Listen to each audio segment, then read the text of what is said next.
Hello students, how are you. मैं अर्चना खंडेलवाल। आज हम माइक्रोबायोलॉजी का सेकंड चैप्टर पढ़ने जा रहे हैं, bacteria and fine structure. Bacteria, जीवाणु, आकारिकी एवं सूक्ष्म संरचना। कॉम्प्लेक्सिटी एंड वेरिएशंस को देखते हुए सभी जो वाइटल सेल्स हैं उनको दो ग्रुप्स में रखा गया है। कौन कौन से दो ग्रुप्स हैं? एक तो प्रोकैरियोटिक सेल और दूसरा यूकैरियोटिक सेल। सभी प्लांट्स और एनिमल सेल्स जो हैं वो यूकैरियोटिक होती हैं एंड माइक्रोब्स में जो बैक्टीरिया होते हैं वो प्रोकैरियोट्स होते हैं। इसके अलावा जो और माइक्रोब्स हैं जैसे कि कवक हैं, प्रोटोजोएंस हैं, शैवाल्स हैं, ये सब यूकैरियोटिक सेल्स होती हैं। तो प्रोकैरियोटिक और यूकैरियोटिक सेल्स जो हैं वो केमिकली एक जैसे होते हैं। मींस केमिकली एक जैसे के होने का मतलब क्या है? इनके अंदर भी प्रोटीन, वसा, कार्बोहाइड्रेट, लिपिड्स, न्यूक्लिक एसिड ये सब प्रेजेंट होते हैं और साथ ही इनकी जो मेटाबॉलिक एक्टिविटी होती है वो भी उनके अंदर सेम ही होती है। यदि प्रोकैरियोटिक और यूकैरियोटिक के सेल्स में डिफ्रेंसिएशन यदि होता है तो वो उनकी सेल वॉल की स्ट्रक्चर के आधार पर, सेल मेम्ब्रेन की संरचना के आधार पर और उनके सेल के अंदर पाए जाने वाले जो सेल ऑर्गेनेल्स हैं या कोशिकीय अंगक हैं उनके आधार पर हम प्रोकैरियोटिक सेल और यूकैरियोटिक सेल्स को डिफ्रेंशिएट कर सकते हैं।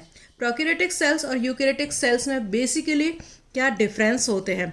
तो कुछ डिफरेंस होते हैं प्रोकैरियोटिक सेल्स के अंदर और यूकैरियोटिक सेल्स के अंदर। जैसे कि साइज ऑफ सेल वॉल है, प्रोकैरियोटिक सेल का 0.20 से 2 माइक्रोन तक होता है, जबकि यूकैरियोटिक सेल्स का 10 माइक्रोन से 100 माइक्रोन तक होता है। खास जो डिफरेंस होता है प्रोकैरियोटिक सेल और यूकैरियोटिक सेल में, सेल वॉल का इनके अंदर पाया जाता है। जो प्रोकैरियोटिक सेल्स होती हैं उनके अंदर सेल वॉल पाई जाती है जो कि पेप्टिडोग्लाइकन एंड की बनी हुई होती है, लेकिन अपवाद स्वरूप माइकोप्लाज्मा में एब्सेंट होती है। लेकिन जो सेल वॉल है वो केवल प्लांट सेल्स के अंदर पाई जाती है, यूकैरियोटिक प्लांट सेल्स के अंदर पाई जाती है, प्रोकैरियोटिक्स के अंदर नहीं पाई जाती है, जो कि सेल्यूलोज की बनी हुई होती है। एंड प्लाज्मा मेम्ब्रेन्स जो है प्रोकैरियोटिक सेल्स में कार्बोहाइड्रेट और स्टीरोल्स अनुपस्थित होते हैं, जबकि यूकैरियोटिक सेल के अंदर कार्बोहाइड्रेट और स्टीरोल्स प्रेजेंट होते हैं जो कि एक रिसेप्टर की तरह से काम करते हैं। कैप्सूल बैक्टीरिया में पाया जाता है, यूकैरियोटिक सेल्स में नहीं पाया जाता है। न्यूक्लियस प्रोकैरियोटिक सेल्स में प्रिमिटिव टाइप का होता है, मींस इसके अंदर न्यूक्लियर मेम्ब्रेन भी नहीं पाई जाती है और न्यूक्लियोसोम भी इनके अंदर नहीं होता है। लेकिन यूकैरियोटिक सेल के अंदर न्यूक्लियर मेम्ब्रेन और न्यूक्लियोसोम भी पाया जाता है। क्रोमोसोम्स इनके अंदर सर्कुलर टाइप का होता है और एक होता है, जबकि यूकैरियोटिक सेल्स में क्रोमोसोम्स की संख्या एक से अधिक होती है। हिस्टोन जो है वो हिस्टोन्स है, न्यूक्लियोसोम्स है, इंट्रॉन्स इन जीन्स है, माइटोसिस की प्रोसेस है एंड गोल्जी कॉम्प्लेक्स है, एंडोप्लाज्मिक रेटिकुलम है, माइटोकॉन्ड्रिया है, क्लोरोप्लास्ट है, लाइसोसोम्स हैं और वैक्यूल्स। ये सारी चीज़ें प्रोकैरियोटिक सेल्स के अंदर अनुपस्थित होती हैं, जबकि यूकैरियोटिक सेल्स के अंदर histones, nucleosome, intron gene and Golgi complex, endoplasmic reticulum, mitochondria, chloroplast, lysosome, vacuoles ये सब प्रेजेंट होते हैं। जेनेटिक रिकॉम्बिनेंट जो है डीएनए का यूके प्रोकैरियोट्स में यूनी डायरेक्शनल होता है एंड यूकैरियोट्स में ये सेल डिवीज़न जो है इसमें मियोसिस भी पाया जाता है और गैमेट्स का फ्यूजन भी इनके अंदर होता है। राइबोसोम्स जो है यूकैरियोट्स में 80S टाइप का पाया जाता है, जबकि प्रोकैरियोट्स के अंदर ये 70S टाइप का होता है। फॉस्फोसिंथेटिक एपरेटस जो है मेम्ब्रेन्स में ब्लू ग्रीन एल्गी में फाइकोसाइनिन के रूप में होता है, बैक्टीरिया में बैक्टीरियल क्लोरोफिल पाया जाता है एंड प्लांट सेल्स में हरितलवक क्लोरोप्लास्ट के रूप में ये पाया जाता है एंड क्लोरोफिल ए और बी ग्रेना भाग के परतों में प्रेजेंट होते हैं। फ्लैजिला जो है 2 प्रोटीन बिल्डिंग ब्लॉक की बनी हुई होती है एंड कॉम्प्लेक्स होती है। माइक्रोट्यूब्यूल्स की बहुत सारी इकाइयों का फ्लैजिला जो है वो बना हुआ होता है। ग्लाइकोकैलिक्स जो है वो प्रोकैरियोटिक सेल्स के अंदर पाया जाता है एंड यूकैरियोटिक सेल्स के अंदर सेल वॉल, एनिमल सेल में सेल वॉल एब्सेंट होती है, लेकिन है साइटोप्लाज्म जो है साइटोस्केलेटन एब्सेंट होता है, यूकैरियोटिक सेल में इनके अंदर प्रेजेंट होता है एंड मूवमेंट्स जो हैं इनके अंदर सेल साइटोप्लाज्मिक मूवमेंट्स जो हैं वो एब्सेंट होता है एंड यूकैरियोटिक सेल में प्रेजेंट होता है। सेल डिवीज़न जो है यूकैरियोटिक सेल के अंदर बाइनरी फिजन हो सकता है, मियोसिस एब्सेंट होता है, लेकिन इसमें माइटोसिस पाया जाता है, मियोसिस भी होता है, मेल और फीमेल गैमेट्स का फ्यूजन जो है इनके अंदर पाया जाता है।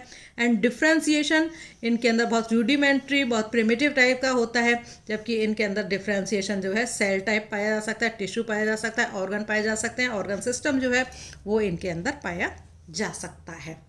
नाउ बैक्टीरिया जो है इनके और दूसरे क्या क्या नाम है, बैक्टीरिया को हम जर्म्स भी कह सकते हैं, माइक्रोब्स भी कह सकते हैं, माइक्रो ऑर्गेनिजम्स भी कह सकते हैं, लेकिन जो सबसे ज़्यादा प्रचलित नाम है वो बैक्टीरिया जो है होता है, जिनको कि एनिमल के इवोल्यूशन में इनको सबसे नीचे के इनके तरफ रखा गया है।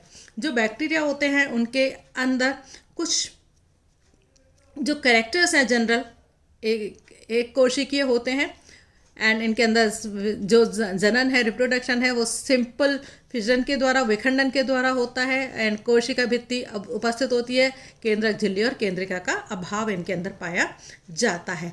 बैक्टीरिया के जो प्लांट लाइक कैरेक्टर्स जो हैं इनके अंदर पाए जाते हैं कि इनकी जो सेल वॉल इनके अंदर प्रेजेंट होती है, जो कि म्यूरेमिक एसिड और पेप्टिडोग्लाइकेन की बनी होती है। कुछ बैक्टीरिया में शैवालों के समान फाइब्रस संरचनाएं पाई जाती हैं, एंड इनकी पोषण की विधि कोशिका भित्ति से बैक्टीरिया वॉल से एब्जॉर्प्शन के द्वारा ये न्यूट्रिशन करते हैं, एंड रेस्पिरेशन में ये CO2 और H2O का प्रोडक्शन करते हैं। एंड बैक्टीरिया की जो सेलुलर स्ट्रक्चर है वो इनके, और जो सेलुलर स्ट्रक्चर और रिप्रोडक्शन प्रोसेस जो है वो थैलोफाइटा ग्रुप के जैसी होती है। एंड बैक्टीरियाज में जो इनऑर्गेनिक नाइट्रोजन से अमीनो अम्ल उत्पन्न करने की क्षमता बहुत अधिक पाई जाती है।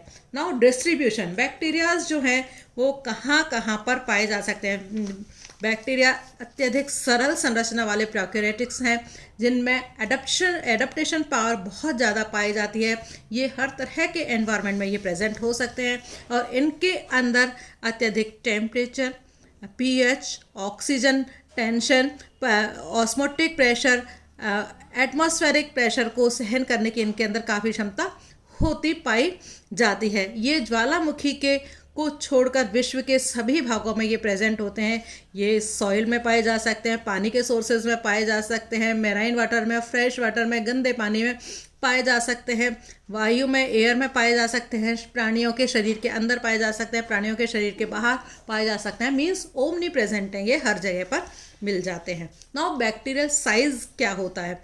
बैक्टीरियल माइक्रोस्कोपिक एनिमल्स हैं, जिनको माइक्रोस्कोप के बिना देखा नहीं जा सकता, फिर भी इनके जो स्ट्रक्चर है, संरचना जो है, उसमें काफ़ी आकार, जो शेप है, उनमें काफ़ी वेरिएशंस जो है इनके पाया जाता है।